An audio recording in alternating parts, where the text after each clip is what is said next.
Voilà, donc je reprends la partie ici de le mode de tâche, mode tâche.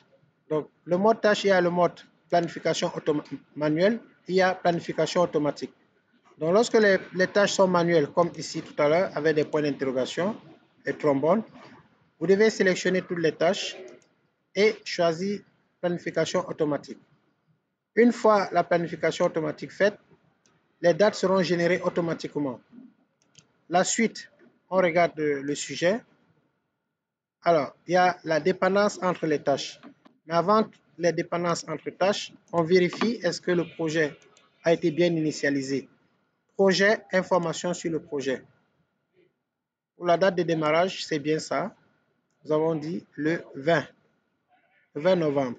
C'est bien renseigné. OK. Est-ce que nous avons choisi la devise? Dans le projet, il est dit d'utiliser quelle devise? On n'a pas précisé la devise, si le dollar. Donc pour le dollar, nous allons sur Fichier. Selon les versions, vous avez Option ou Autre. Option. Certainement, si vous ne voyez pas la fenêtre, c'est parce que je suis en mode. Le mode que j'ai choisi, c'est le mode fenêtre avec l'affichage. Donc, je n'ai pas choisi. Alors, je vais vérifier ce que j'ai choisi comme élément. Donc là, je présente uniquement l'écran. Alors, si je prenais tout l'écran, je présente la fenêtre. Si je prenais tout l'écran, il allait afficher les fenêtres. Maintenant, les fenêtres, vous allez juste les voir dans la vidéo. À partir de l'onglet Affichage, vous avez plusieurs onglets. Affichage, échéancier, vérification, enregistré. Donc, si je prends l'onglet Affichage, j'ai le symbole euro, la devise euro, et je choisis dans la devise USD. Alors, si je prends XOF, c'est le CFA, soit XOF ou XAF.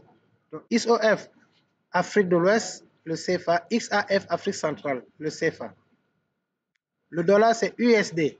Donc, je choisis USD et je vérifie le positionnement. C'est-à-dire dollar avant le chiffre. OK, ça m'intéresse. Le symbole dollar m'intéresse aussi. Avant de valider, je passe sur échéancier. Début 9h, fin 18h. De 9h à 18h, c'est 7h, donc je le laisse ainsi, tel que ça a été programmé. Je mets enregistrement. Je vais dire enregistrer automatiquement toutes les 2 minutes. Si la confirmation était active, je désactive et je mets OK. Les informations sur le projet, c'est dans Fichier, Informations, et sur Informations sur le projet, Propriété avancée. Et là, je peux renseigner le titre du projet, le sujet. Alors pour le sujet, je peux faire copier-coller, sachant que le sujet, c'est mise en place d'un système de gestion de sécurité. Copier, et je vais dans Projet, et je colle ici. Le titre du projet, je peux l'appeler Projet QHSE. Auteur, je peux mettre moi-même, le fort. Responsable, moi-même. La société, par exemple IBM Africa. C'est à titre indicatif, mais si c'est un vrai projet dans une entreprise, il faudra mettre des renseignements réels. Catégorie, je l'appelle qualité. Mot-clé, je peux mettre qualité, hygiène,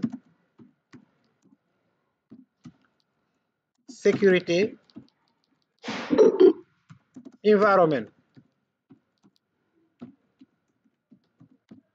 Commentaire, s'il y a un commentaire à faire, vous le faites. Sinon, je peux aller dans le sujet et voir des commentaires. Par exemple, mettre en place un système de gestion de qualité au sein d'une usine. Je peux appeler ça un commentaire. Je fais copier-coller. C'est écrit dans le sujet. Je le mets dans le commentaire. Répertoire web, c'est lorsque le projet est hébergé dans le web. Par exemple, dans le site de la plateforme de l'école. Je peux venir ici dans la plateforme. Je copie l'adresse de la plateforme, CTRL-C, et je viens dans répertoire, je colle https://isqt-edu.sn/FAD qui signifie formation à distance. Donc, il faut remplir les propriétés, le résumé des propriétés du projet et faire OK. Désormais, tout ce que vous avez rempli pourra apparaître dans les états financiers, dans les rapports. Pour la suite, c'est les prédécesseurs. Comment gérer les prédécesseurs? Une autre étape importante, c'est-à-dire les liens entre les tâches. Sachez que lorsque cette étape est franchie, vous aurez déjà le réseau perte, les tâches critiques, les marges libres et les marges totales, la durée du projet. Donc, si nous faisons cette étape tout de suite, vous aurez le chemin critique. Ça se déduit automatiquement. Alors, les tâches 1 et 2 démarrent le projet, donc pas de prédécesseur. Qu'est-ce que ça signifie? Ça signifie simplement que mes deux premières tâches n'auront pas de prédécesseur. Elles sont vides. Ce sont elles qui démarrent le projet. Donc, je ne mets rien ici et là. À partir de la troisième tâche, je regarde. On vous dit la tâche 3 démarre après la tâche 1. Ça veut dire quoi? Au niveau de la tâche 3, on met le chiffre 1 et on clique à la cellule suivante. Regardez bien le lien qui est dessiné. Vous voyez le lien? Est-ce que vous voyez le lien, chers messieurs et dames?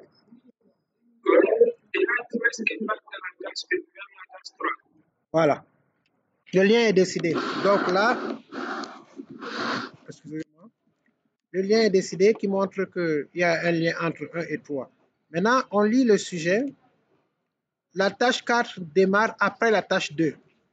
Donc, dans mon lien, tâche 4 ici démarre après la tâche 2. Donc, je mets ici 2. Est-ce que vous voyez, le lien est établi encore? Donc, la tâche 4 qui est suivie du système de sécurité démarre après la tâche 2. Le lien est établi. On vous montre les liens qui sont de fin à début. Les liens sont là. Il nous reste la clôture du projet. Est-ce qu'il y a une liaison? On va vérifier le sujet. On n'a rien dit. Vous voyez, rien n'est dit dans le sujet. Qu'est-ce que vous avez proposé pour ça?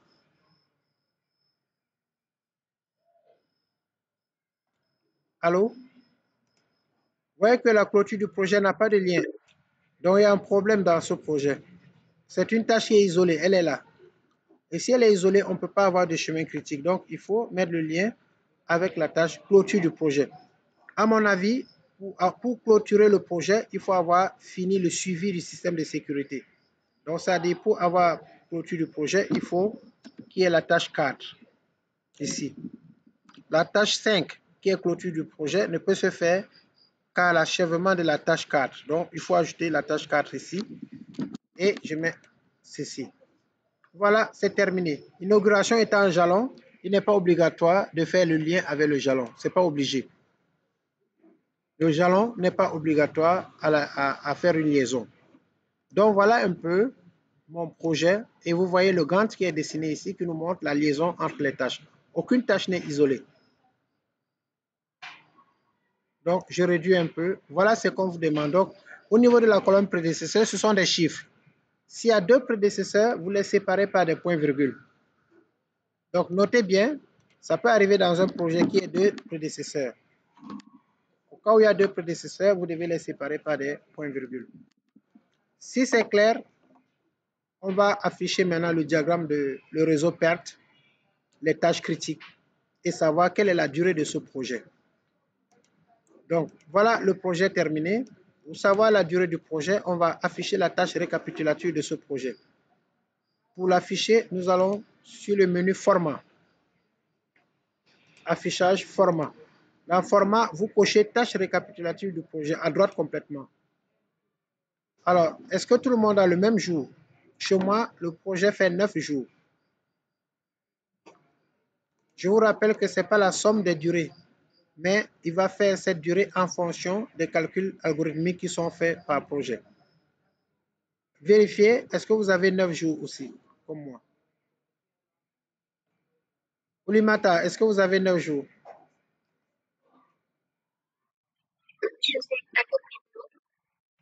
La tâche récapitulative que vous voyez ici. Est-ce que vous avez cette tâche récapitulative qui fait 9 jours? Où est-ce qu'on voit les 9 jours? Vous allez sur le Oui, menu, oui, j'ai 9 jours. vous allez sur le menu Base de projet, base projet. Oui, tâche récapitulative du projet. Et il oui, affiche, j'ai 9 jours. voilà, c'est ça, c'est celui qui a bien fait son projet doit avoir ce résultat. Si on a les mêmes données, les mêmes durées, on doit avoir le 9 jours. Donc ça, c'est un projet miroir. Vérifiez s'il vous plaît si vous avez tous les 9 jours. C'est ce qu'on appelle la tâche récapitulative du projet. Alors, regardez ce que je vais faire comme astuce. Si je clique sur le petit triangle, toutes les tâches sont avalées. Vous voyez, il avale toutes les tâches. Alors qu'il y a des tâches, on a l'impression qu'il n'y a qu'une seule tâche. C'est pour ça qu'on l'appelle la tâche récapitulative. Donc, si je reclique sur le triangle, il vomit les tâches. Maintenant, comment afficher les tâches critiques? Quelles sont les tâches critiques de ce projet? Ouais, c'est pour ça qu'on dit que c'est un outil d'aide. Il suffit de venir sur Format et de cocher tâches critiques. Regardez les tâches critiques en rouge. Vous ne faites aucun effort. Il le fait pour vous. Voilà pourquoi on dit que c'est un logiciel d'aide à la planification. Donc, vous cochez tâches critiques, automatiquement, il vous dit la tâche 2, formation du personnel, elle est critique. Si le personnel n'est pas formé dans ce projet, le projet va échouer. Il vous dit notre tâche critique, les deux dernières, clôture du pardon, système de sécurité et clôture du projet. Ce sont des tâches critiques. Elle ne doit pas avoir de retard. Donc, voilà les tâches critiques du projet affichées. Ça veut dire que dès que vous mettez les prédécesseurs, vous avez au moins les 80% de votre projet. Vous avez les tâches critiques, le chemin critique, le diagramme de Gantt qui est là, mais aussi le réseau perte. Comment afficher le réseau perte qu'on appelle le réseau des tâches? Vous allez ici à droite, là où c'est écrit diagramme de Gantt, vous faites un clic droit et il y a un menu qui s'affiche, vous suivez réseau des tâches. Et le réseau des tâches va vous faire le même travail, il va vous donner automatiquement le chemin critique en rouge. C'est le même résultat. Donc, le chemin critique contient les tâches critiques. Et vous avez donc, je ne sais pas si vous voyez, voilà, c'est ça. Vous avez les 3 tâches qui sont des tâches critiques. Les autres tâches sont des tâches normales. J'attends les questions avant d'aider ceux qui ont des problèmes parce qu'il nous reste 10 minutes. Et pour retourner en arrière, toujours il faut le savoir, pour retourner dans le diagramme de Gantt, vous avez 3 icônes sous l'écran à droite.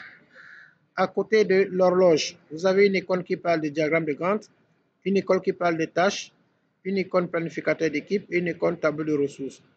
À droite, complètement à côté de l'horloge, vous cliquez sur le diagramme de Gantt et vous retournez sur l'affichage Gantt.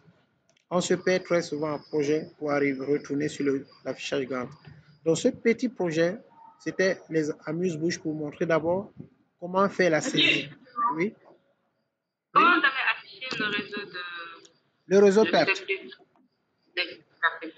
Le réseau perte, il y a plusieurs méthodes. L'une des méthodes pour afficher le réseau perte, c'est d'aller au niveau, là où c'est écrit diagramme de Gantt en vert. Vous voyez ici en vert, complètement à gauche, avant les numéros des tâches. Vous faites un clic droit. Un clic droit sur le diagramme de Gantt et vous allez voir réseau de tâches. Ah, d'accord.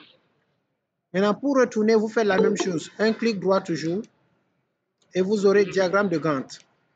Il faut savoir afficher le réseau perte et il faut savoir retourner sur le diagramme Gantt. D'accord. Ça, c'est l'objectif au moins pour ce premier cours. Savoir initialiser le projet, savoir saisir les tâches, savoir mettre les durées, savoir choisir un mode de planification, savoir mettre les prédécesseurs et après déduire maintenant les tâches critiques sur le diagramme, le diagramme de Gantt, afficher la tâche récapitulative du projet qui fait 9 jours. Donc, ceux qui n'ont pas fait cet exercice, ils doivent le refaire avant demain. Maintenant, je vais aider ceux qui ont des problèmes. J'ai juste un problème, monsieur. Comment? Par rapport au diagramme, oui. Les 2 premières tâches. En fait, la première tâche n'est pas au même niveau que le deuxième. Attends, Quelle première tâche? Le nom. Pas le nom. C'est pas au même niveau, pourquoi? Regardez. Ça, par exemple.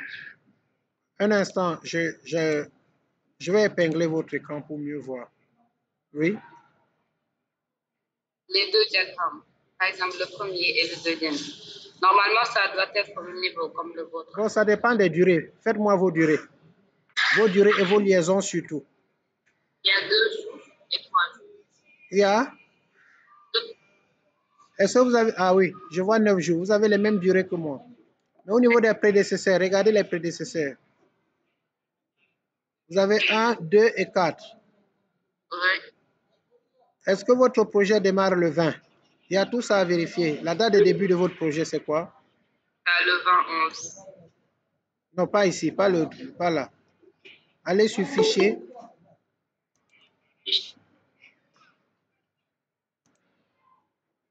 Pour que je sache, vous allez sur projet, information sur le projet. Comme ça, vous vérifiez si la date de démarrage, c'est le 20-11. Ah non, c'est pas... Donc, c'est ça. Il y a souvent des décalages lorsque vous n'avez pas respecté les mêmes consignes que nous.